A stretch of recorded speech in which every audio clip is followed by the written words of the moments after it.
You know how many times I hear I just can't get ahead? Yeah. Because they don't understand why, though. This is the problem. Oh, they think it's because my car broke down. I had to fix my car. That's what they think. Oh, the fridge broke, or the roof went. No, it's because the value of the currency is being devalued. Did you ever hear about that story about the Titanic? You ever hear about that? Which one? I mean, which one? About the central bank. Remember that? You ever hear about that? No. The people that, I think it was like the Rockefellers or whatever, they were on the Titanic, or no, they weren't on the Titanic. And they wanted, a centralized banking system where I'm pretty sure, I might be paraphrasing this, but if I'm wrong, somebody correct me, where they wanted to move away from the gold standard.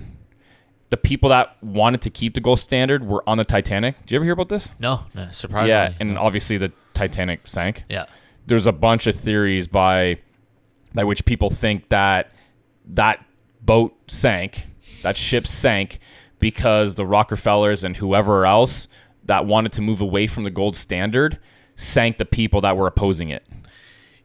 I wouldn't be surprised. Now, regardless, we're off the gold standard now. Yeah. For people that don't understand, the gold standard meant for every dollar that you print or create, you had to have the equivalent amount of gold.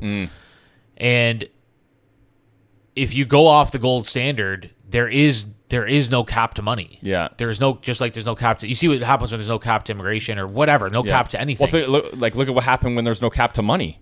Exactly. We printed 40% of our country's currency in 2 years. Now, they could normally not have really gotten away with that. No. But normally, in an emergency... they just wouldn't be able to get away with that. Right. But in an emergency, no problem. Oh, you mean now? I thought you meant like if you're on the gold standard. Gold standard. Yeah, no, you can't. I mean, yeah. You can't. Right. Yeah.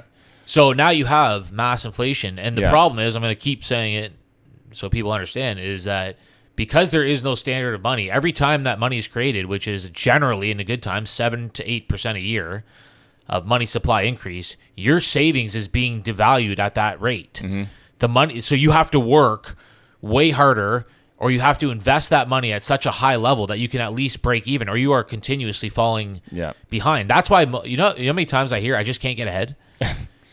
Yeah. Because they don't understand why, though. This is the problem. Oh, they think it's because my car broke down. I had to fix my car. That's what they think. Oh, the fridge broke, or the roof went. No, it's because your currency is constantly being devalued. Yeah. So every time you're saving, in theory, under a gold standard, the cost of everything relative to your dollar would go down. Yeah.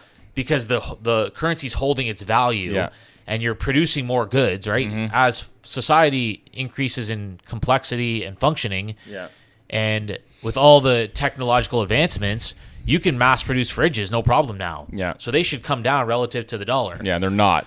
It's the opposite now. Exactly. Because I can print money faster than you can make fridges or build houses or mine gold. So in theory, the fridge is more valuable than the money you're using to pay for it. Like, people don't get it. They actually don't get it. Yeah. Right? Now, the fridge is it's true, but it's a poor example because it's devaluing over time. In that time, 100%. Yeah. In that time, when you go to buy that fucking fridge at Home Depot for $1,000 and you have $1,000 in your pocket, that fridge is more valuable than that fucking paper money that you have in your pocket. Because in 10 years, if you paid $1,000 for that fridge, it's $1,700 in 10 years, $1,800. Yeah, and you're not going to know why. You're going to think, oh, these greedy corporate slugs are charging more money for fridges. No, it's because the value of the currency is being devalued. That means you need more of the currency to buy the same fridge. Go to Venezuela. Go to Argentina, where the currency is being devalued at 50% a year just because they have no caps. We're becoming a banana republic in a lot of ways, and it all boils down to the currency. The currency is kind of like the underlying problem in a way, because it's corrupted and it's being controlled by corrupted people that are now using it nefariously, and the consequences of that are probably unintended, possibly, which is inflation and currency devaluation. Yeah. But they don't care because they can buy everybody off with the currency. Every institution is controlled. Everything that they, whether it's the media, right? They're not bipartisan. Like, look at CBC News. Here's your grants. Here's your grant money. So, like you said, all you have to do if you want to control CBC News, control the CEO. Yeah. Exactly. That's all you have to do. You got to think. Like you control the news outlet. You control all of those employees. Like you control millions of people. Now let's look at which is obviously a reason why people don't even trust it anymore, because the cat's out of the bag pretty much for a great point. What do you call that there? Legacy media or whatever you want to call it. But you brought up a great point, which was how do you reverse engineer something to make somebody understand? Mm-hmm. If you wanted to control everybody, what would you do, right? Let's say you wanted to control the media. I would control the people that have the most influence on the most amount of people. Great point. Now, what's another thing you could do? You could consolidate the media into only a few companies. How do you do that? You make them go bankrupt. Mm-hmm. Oh, you can't share your news on Facebook anymore unless you pay. You can't. So the marginal companies. You ever see that? You ever go to it's so weird. It's so weird. Odd. It's actually really odd. I went to AM 800 the other day because I wanted to find. I was on the news the other day for the golf course. I wanted to find the clip that I was on. There's no posts. It's just black. Yeah. It's the weirdest thing. And then I go to share from AM 800's website to Facebook. You can't even do it. Yeah, it's insane. It's the weirdest thing. Now, here's the problem that I actually got into a bit of a debate against somebody that I know personally. Just kind of, I would say, a bit oblivious, says, "Oh, do you know why they did that?" I said, "Oh, I know why they did it." I'm like, "Why do you think they did it?" He said, "Because Facebook won't pay them for the articles." I said, "No, that's what they're telling you. What they're actually doing is they're consolidating the media, and they're controlling the flow of information, and that's how they're doing it." Yeah. Then their spin on it is, "Oh, we're protecting Canadian media." You're out of your mind. Yeah. Canadian media is not going to survive if they can't share on social media, because the whole generation, our age and younger, is not getting the newspaper. No. And they're not going to the website. They're actually getting it from Facebook, Instagram, Twitter, and everything else. Do people realize the amount of layoffs that are happening at AM 800, CTV News? Do people actually realize how many people are getting laid off? Now, here's a lot. There's a lot of layoffs right now because of this reason. Yeah. Now, here's another thing. If you wanted to control the media, you might want to control what the people that the media is hiring think. Mm-hmm. How do you control what the people that they're hiring think? You have to have a degree to get hired, and we control the curriculum of the institution that you get the degree from.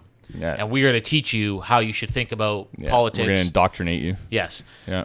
We already talked about some of the things that I learned when I was in school, which I actually believed at the time, like decriminalization of drugs, decriminalization of theft under a certain amount, easy on crime. Why should somebody be in jail if they only stole X? Why should somebody be in jail if they're using whatever? Yeah. I don't know. Maybe take a look at San Francisco. That's a good example.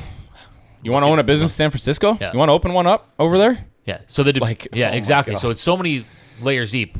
Another thing I was thinking too, if you wanted to control a whole country, one of the ways to do it as well would be to consolidate banks. Mm-hmm.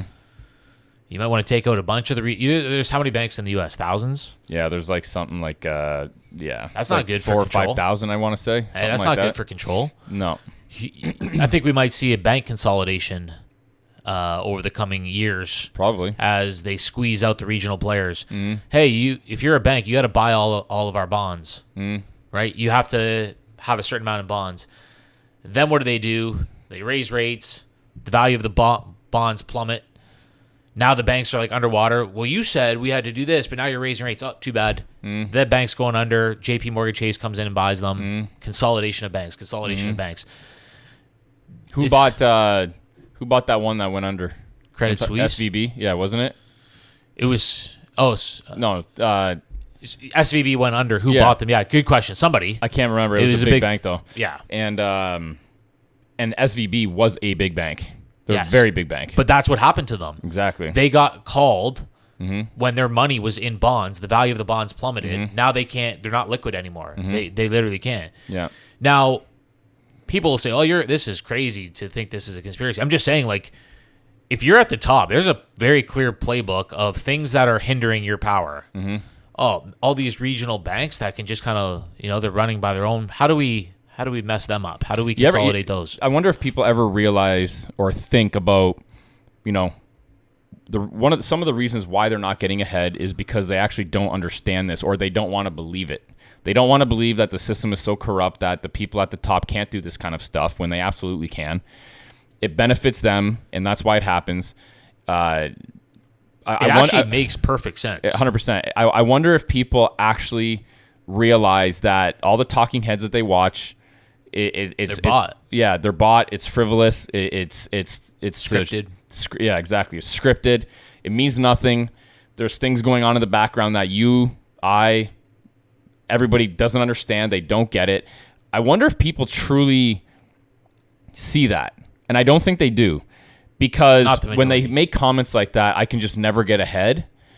It's obvious that they don't. It's obvious that they don't get it. And this is why we spin all this political stuff financially, because the average person will not listen. They'll label everything that you're saying as conspiracy until you tell them, oh, you know how you've been struggling to get ahead for 20 years? Here's why. Yeah. It's because of the monetary system. That's what woke me up. Yeah. My understanding of the monetary system. Yeah, the whole Dave Ramsey concept of, save everything and this and that. And it's just very, very... that motherfucker might be bought too.